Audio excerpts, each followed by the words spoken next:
ಸಜ್ಜನ ಬಂಧುಗಳೇ, ನೊಂದ ಮನಸ್ಸಿಗೆ ಸಂಜೀವಿನಿಯಾಗಿರುವ ಈ ವಿಡಿಯೋಗೆ ನಿಮ್ಮದೊಂದು ಲೈಕ್.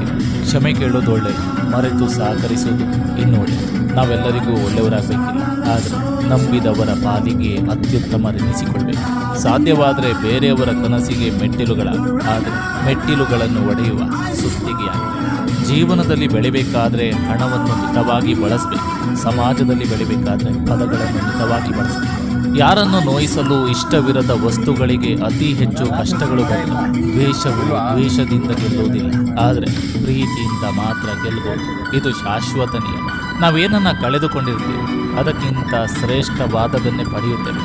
ಕಾಯುವ ತಾಳ್ಮೆ ನಮ್ಮಲ್ಲಿರಬೇಕಷ್ಟೆ. ನಿನ್ನ ನೋಯಿಸಿದವರ ಮುಂದೆ ಕಲ್ಲಾಗಿ ಬದುಕು, ನಿನ್ನ ಪ್ರೀತಿಸುವವರ ಮುಂದೆ ಹೂವಾಗಿ ಬದುಕು, ನಿನ್ನಿಂದ ಏನು ಆಗುತ್ತೆ ಅನ್ನುವವರ ಮುಂದೆ ಸಾಧಿಸಿ ಬದುಕು. ನೀನು ಹುಟ್ಟುವ ಮನೆತನ ನೀ ಮಾಡಿದ ಕರ್ಮಗಳ ಆಧಾರದ ಮೇಲೆ ನಿರ್ಧಾರವ